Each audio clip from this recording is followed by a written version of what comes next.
What's going on, guys? It's Fuzzy. So for those of you who normally watch my channel to get some baseball recaps, I promise you guys at 3 o'clock Pacific Standard Time, there will be another MLB recap, so do not miss it. Turn on those bells because we have a lot of stories to talk about, including Christian Yelich with his second cycle of the season. My gosh, that guy's incredible. But on Tuesdays, what we do is we talk about NFL because the Monday game is over, the Sunday games are completed, and then the Thursday game, that's almost, that's a long time ago. So we have to recap everything, and it's just fun to talk about, and I don't have to spam you guys with NFL news. And if you guys are wondering what jersey that I'm wearing, so this is my Broncos jersey. This is Mr. Demaryius Thomas, but this is like 2015 Demaryius Thomas because I don't know if you guys saw the game. The Broncos beat the Raiders 20-19. The guy had 5 catches for 18 yards, and he had like 3 crucial drops. I'm getting kind of sick of Demaryius Thomas, a little bit sick of him. But we won the game, so I'm not going to complain. And before we get into the recaps of the actual games, we have 2 breaking stories to cover. Josh Gordon of the Cleveland Browns is no longer with the Cleveland Browns. He was just traded to the New England Patriots for a conditional 5th round pick. And a lot of people are like, what does that mean, conditional 5th round pick? The only conditions is that if Josh Gordon plays 10 games or more, the Browns get nothing in return. So let's say that he plays 8 games, the Browns get that 5th round pick. And at the same time, the Patriots just cut Corey Coleman. So the Browns cut Corey Coleman. He was picked up by the Patriots, and then he was cut by the Patriots. So Corey Coleman, I'm not sure if he's going to have another landing spot. I think that he deserves a spot, but to be cut twice in the span of a couple weeks, that kind of sucks. But in my opinion, if this works out in the Patriots' favor, Josh Gordon could be Randy Moss 2.0. Now, I don't think he's going to put up the numbers of Randy Moss, but if he can turn his career around and change his attitude, Patriots, they have something special on their hands, and I'm sure Tom Brady is super excited because Patriots actually have the lowest percentage of passes to a wide receiver at 37%. That's the second lowest in the NFL, so if they can get Josh Gordon going, watch out. So real quick, the question of the day is, do you think the Patriots are now Super Bowl contenders? So they already opened the season as Super Bowl contenders, but does this make them even more lethal, or do you guys think that the Josh Gordon trade is not going to work out? Let me know in the comment section down below. And speaking of Super Bowl contenders, we all know that the Eagles are supposed to be really good. They already won the Super Bowl last year, but they had Nick Foles at quarterback, and he's been playing all right. But news just broke that Carson Wentz is medically cleared and activated. He's ready to play this week, and I cannot wait to see the numbers that he puts up because Carson Wentz was on a route to win MVP last year before he tore his ACL. So we'll see what he can kind of do, what damage he can do with the league because he's back. All right, everyone. So those were the top 2 stories that I wanted to talk about that really didn't have to do anything with the games from last week.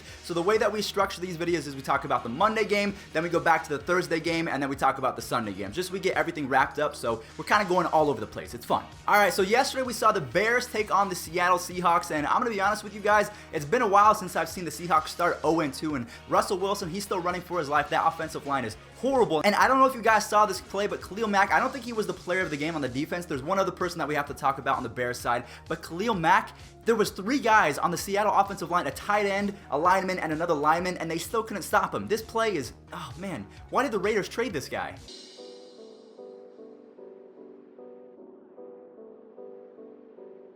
So we saw Khalil Mack have a forced fumble, but I think the player of the game on the defensive side for the Chicago Bears was a former Denver Bronco. I was so sad to see him leave. Danny Trevathan, he had a forced fumble. The guy was everywhere. He also had 2 sacks. So honestly, guys, if you have one defense to pick in the National Football League, you might go with the Chicago Bears this year. In my opinion, the Chicago Bears could have easily been 2-0, but we all know what Aaron Rodgers did in week 1. So let's go into the Thursday game, the Ravens versus the Bengals, and Andy Dalton, this man went off. 3rd down and 2. Here's a blitz. Pass is caught. Good catch. A.J. Green. Foot race. His second of the game. The reason why I say Andy Dalton went off is because he had 4 touchdowns, 3 to A.J. Green. We all know A.J. Green is a top 5, maybe top 6 receiver in the entire National Football League. But the Ravens, they have an amazing defense, and he put up those numbers. So Andy Dalton, I got to give him his props. But I feel like the Ravens can kind of stay afloat going into the next couple weeks because their defense is that good. But again, if Joe Flacco was out here throwing pick after pick after pick, the Ravens, they might not even go 500 this year. All right, guys, so we have the Monday game out of the way. We just talked about the Thursday games. Now it's time to talk about what happened on Sunday. And I think the first thing that we have to mention is on Sunday, there were so many missed field goals. There were so many missed extra points. I just have to think it was the worst day for kickers in football history. At least that's in my opinion. Honestly, I'm not trying to belittle these guys because it's their paycheck on the line. This is their job, but I think that there was 3 different kickers that lost their job, and the first one being Zane Gonzalez of the Cleveland Browns. Take a look at what this man did. Hanging in the pocket, Gonzalez. Oh, the extra point. Are you kidding me? Gonzalez, he's missed to the left, he's missed to the right. Again, I never want anyone to lose their paycheck, but when you miss 2 extra points and a field goal to give your team the win, you just can't do that. So Zane Gonzalez was actually cut, and the Browns picked up someone, Greg Joseph. So we'll see if Mr. Greg can come in clutch for the Browns going forward. Another thing I want to mention about that game is Tyrod Taylor, or Tyrod Taylor, however he goes. I'm not sure how to say it or how to make you guys happy, but Tyrod Taylor, he actually didn't have that bad of a game. He had an amazing throw to actually tie that game going into the 4th quarter. So let me know in the comment section down below. Do you think that Tyrod Taylor deserves another start, or do you think it's time for Baker Mayfield to come in and try and get some dubs for the Browns? I don't think anyone could have predicted what is going on in Tampa Bay right now. So the Buccaneers, they've started 2-0 on the season, and a lot of it has to do with Ryan Fitzpatrick, and he's got his swag back. Just take a look at this clip. Ryan. Wait a minute, you mean I borrowed your stuff. Sorry. Yeah, I borrowed your stuff. Sorry, Deshaun. this is yours? Wait, what is yours? Is any of that yours, or is The that... chest hair is mine. All jokes aside, Ryan Fitzpatrick is playing great football right now. I think the reason why is because we know that Ryan Fitzpatrick is an Ivy League kid, so he went to Harvard, he's a smart guy, and I think as he aged, maybe he just figured out the fundamentals of football and he just knows where people aren't going to be, so he's picking apart defenses. And honestly, guys, I'm not sure if Winston is going to have a starting spot when he comes back from his 3-game suspension, especially when you're 2-0. Ryan Fitzpatrick is doing his thing. I just don't think that you can jinx that. Damian Williams in there, the former Dolphin. Mahomes, cannon. Mahomes looking downfield, fires. Mahomes looks over the middle, open man, Travis Kelce. Patrick Mahomes of the Kansas City Chiefs might be the best athlete in all of the National Football League. So if you guys don't know, he also played baseball. Michael Kopech of the Chicago White Sox, he's supposed to be the next Justin Verlander. He says that Patrick Mahomes was almost better than him as a pitcher. So Mahomes has an absolute cannon for an arm. He can be on the run and zing it better than anyone in the National Football League. So this guy, he has 10 touchdowns in the span of 2 games. That's insane. Now, the team that they faced, the Pittsburgh Steelers, they started off the game horribly. They were about to get blown out, but Big Ben was actually able to get them back into the game with 4 touchdowns of his own. But after the game, Antonio Brown actually made a tweet. Someone said that, you know, if Antonio Brown was on any other team but the Steelers, that he would be bad, that Big Ben made him. And then he said, well, let's find out. Trade me.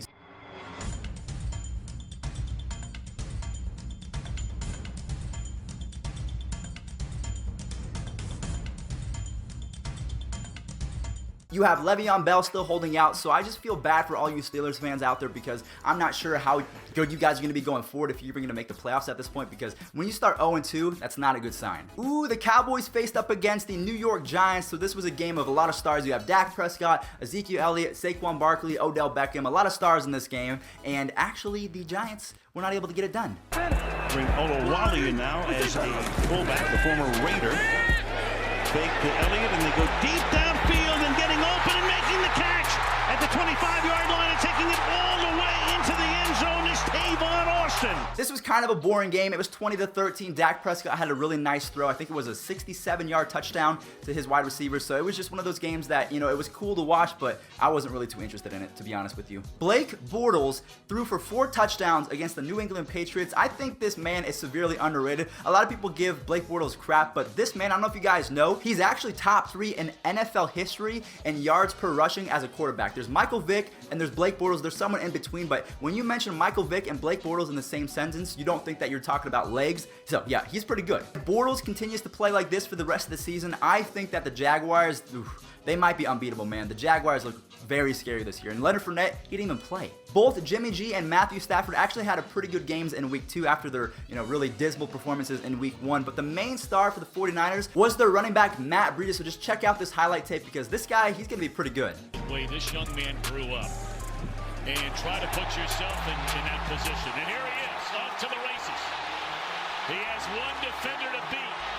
He's going to cut it back to the inside.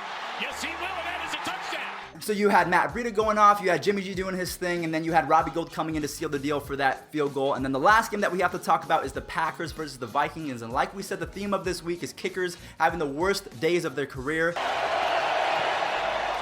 And he missed it again.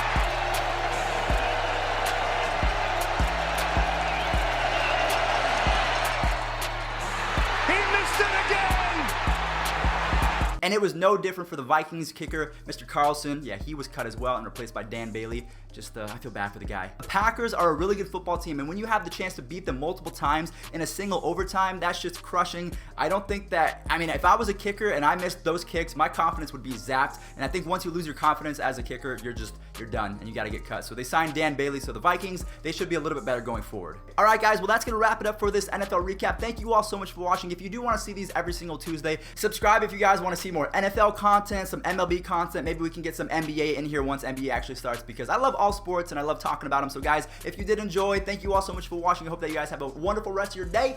Peace out.